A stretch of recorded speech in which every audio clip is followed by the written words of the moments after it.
আমার চ্যানেলটাকে সাবস্ক্রাইব করে দিবেন। এই যে এরকম করে আঁশ ফেলে দিতে হবে, যে এরকম করে করতে হবে। এগুলোকে কলার মোচা এই থোর বলা হয় আমাদের এখানে, কেউ কেউ ভাদাল বলে। আজকে কলার থোর ভাজি হবে, তাই ভাজিটা করার আগে কোটার সময় আপনাদের একটু দেখালাম। এরকম একটা আঁশ আছে, এই আঁশটা এরকম টেনে টেনে, এই যে আঁশটা আঙুলে পাচালে এই যে বেরোয় যায় আঁশগুলা। কলার থোর রান্না করার জন্য তেল দিয়ে দিলাম চুলায়, ফ্রাই প্যান দিয়ে তেল দিয়ে দিলাম। এবার পেঁয়াজ আর রসুন কুচে রাখছি, এটা দিয়ে দেবো।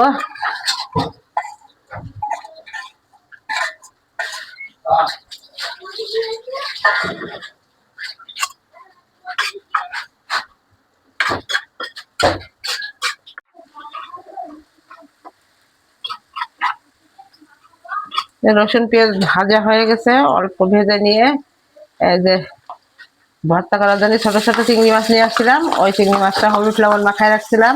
কিছু মাছ নিয়ে নিচ্ছি আমি, নিয়ে এই যে থোর ভাজি ভাজি দেবো বলে রেখে দিয়েছি। এখন এটা পেঁয়াজের সাথে ভেজে নেব। ছোট ছোট মাছ, ভর্তা খাওয়ার মাছের থেকে একটু নিচ্ছি এই জন্য, টেস্টের জন্য আর কি। বড় চিংড়ি নাই আজকে বাসায়, এই জন্য ছোট চিংড়ি দিয়ে দিলাম। কলার থোর তো, থোরে একটু চিংড়ি মাছ দিলে ভালো লাগে। আমি বাদাম ভাজা দিই, চীনা বাদাম দিই, নারকেল কুচি দিই। ওগুলো এখন কিছুই নেই, রোজার দিনে নারকেল ওগুলো খাবো না, আরো বেশি চাপাচাপির দরকার নেই। মজা করার জন্য খেয়ে আবার গ্যাসের সমস্যা করবে রোজার দিনে। আর ওই ছোলা সেদ্ধ করা থাকলেও দিই, ছোলা সেদ্ধ। ওগুলো আজকে কিছুই দেবো না, আজকে একদম শুধু সিম্পল ভাজি করব। রসুন পেঁয়াজ আর ওই একটু কুচি চিংড়ি দিয়েছি, এগুলো ভেজে নিয়েছি। এবার কলার থোরগুলো দিয়ে দেবো। থোরগুলো এই যে কুচি করে, আপনাদের কুচি করা দেখাচ্ছিলাম কিরম কুচি হয়। সাথে একটু আলু দিয়েছি, দুটো আলু দিয়েছি। লবণ আর হলুদ মেখে রেখেছিলাম নরম হয়ে যাওয়ার জন্যে। আর কষে কালো হয়ে যায় সেটাও হবে না বলে এই যে হলুদ আর লবণ মেখে রেখে দিয়েছিলাম। আর কোনো লবণ আর হলুদ দেবো না, এই যে মাছে মেখেছি, কলায় মেখেছি, এই লবণ হলুদেই রান্না হয়ে যাবে। আর কিছু দেবো না। এখন এরকম নেড়ে নেড়ে নেড়ে নেড়ে সেদ্ধ হয়ে যাওয়া পর্যন্ত এরকম ভাজতে থাকবো। ভাজি ভাজি হয়ে গেলে বাস শেষ রান্না। হতে থাক ভাজি, সেদ্ধ হলে আপনাদের একটু শেষ দেখাই দিব। এই যে কলার থোর ভাজি এই পর্যায়ে এসেছে। এখন আগে কাঁচামরিচ ছিল না বাসায়, কাঁচামরিচ দেওয়া হয়নি। এখন ছাদ বাগানের মরিচ দেখায় সবসময় আপনাদের, কিন্তু আজকে বারান্দার বাগান থেকে 4টে মরিচ নিয়ে আসছি। বারান্দায় আমার 3টা মরিচ গাছ একা একাই পড়ে হয়েছে টবের ভিতরে, আগে তুলে আনানো দেখানো হয়নি। এখন কেটে নিয়ে আসলাম। একটা গাছে একটা হয়েছে, এই লাল মরিচটা একদম পেকে গেছে একটা গাছে। আর 3টা মরিচ একটা গাছে, এই 2টা গাছের মরিচ বারান্দা থেকে নিয়ে আসলাম।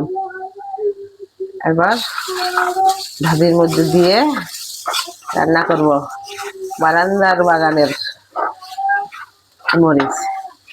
এইভাবে আপনারা এই কলার থোর ভাজি করে খেয়ে দেখেন, কি যে টেস্ট চিংড়ি মাছ দিয়ে।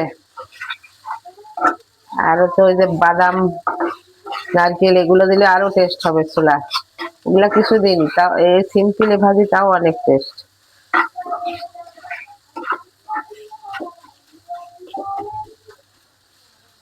আজকে আমার রান্না এগুলা প্রায় হয়ে গেছে। আজকে রান্না করলাম, আগে তো দেখাইছি, সিম রান্না করেছি, লাউ ডাল রান্না করা হয়েছে, আর এই থোর ভাজি। রান্নাগুলোর ভিতরে আজকে থোর ভাজিটাই বেশি টেস্টি। ওগুলো তো সবসময় খাই, থোরটা তো সবসময় পাওয়া যায় না। এটা আমার পাশে পাশে একজনের কলা গাছ কেটেছে, ওটাকে কি বলা কলা বলে, যে বিচি কলা, বীজ ভরা থাকে, ওই কলার থোর দিয়ে গেছে। আবার কলাও দিয়ে গেছে। কলা একদিন রান্না করব কালকে, ওটা ও শেয়ার করে দেবো আপনাদের কলাটা কিরকম করে খাই, কাঁচা কলা তো, কাঁচা এটা আমার শাশুড়ির খুব পছন্দ এই কাঁচা কলাটা। উনি রান্না করতো ওইভাবে আমিও রান্না করে আপনাদের শেয়ার করব আগামীকাল।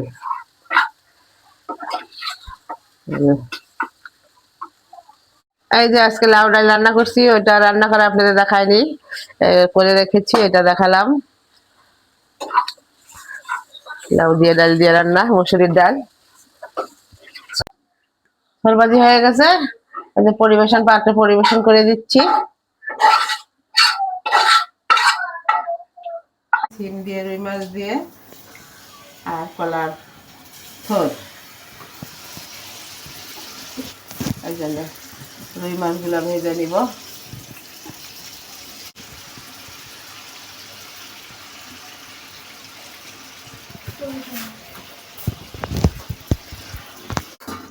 তেল দিয়ে দিয়েছি সিম রান্না করার জন্য, এবার পেঁয়াজ দিয়ে দেবো।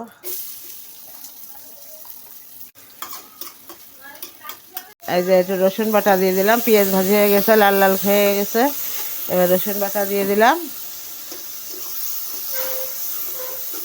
রসুনটা একটু ভাজা হোক, তারপরে অন্য মশলা দিয়ে দেবো।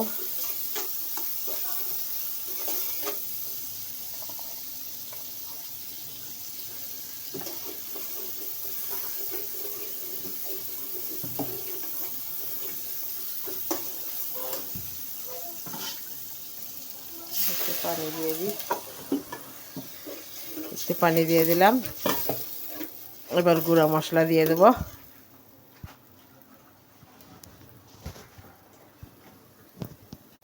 এই যে গুঁড়া মশলা, হলুদের গুঁড়া, লবণ, জিরার গুঁড়া, শুকনো মরিচের গুঁড়া, ধনিয়ার গুঁড়া সব দিয়ে দিলাম।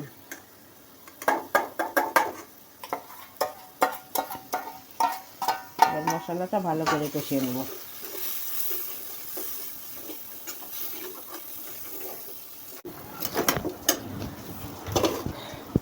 এই যে মশলাটা কষানো হয়ে গেছে, এবার আলু আর সিম দিয়ে দেবো।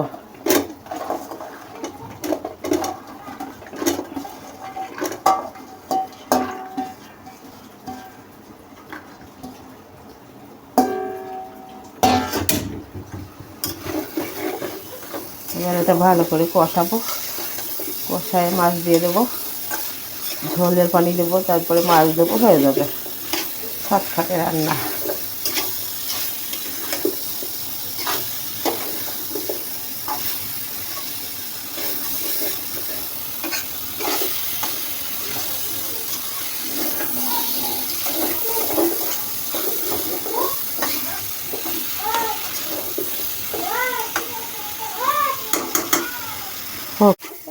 এই যে সিমগুলো কষানো হয়ে গেছে, আলু আর সিম, আলু একদম বেশি হয়ে গেছে আজকে সিমের চাইতে, সমস্যা নেই, আমাদের বাসায় আবার আলু চলে তো।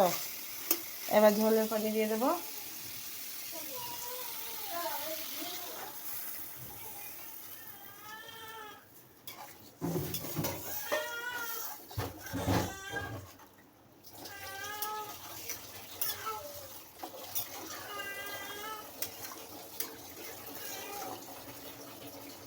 ঝোল ফুটতে থাক। এই যে তরকারি এই পর্যায়ে ঝোল ফুটে গেছে, মাছগুলো দিয়ে দিলাম, মাছগুলো দিয়ে দিচ্ছি, এবার ফুটতে থাক, হলে আবার আপনাদের দেখাই দেবো। এই যে তরকারিটা হয়ে গেছে, একটু ভাজা জিরার গুঁড়ো দিয়ে নামাই দেবো, হয়ে যাবে। এই যে এরকম একটু ঝোল রাখবো, আলুতে টেনে যাবে, বাস তরকারি শেষ, চুলা বন্ধ করে দিলাম।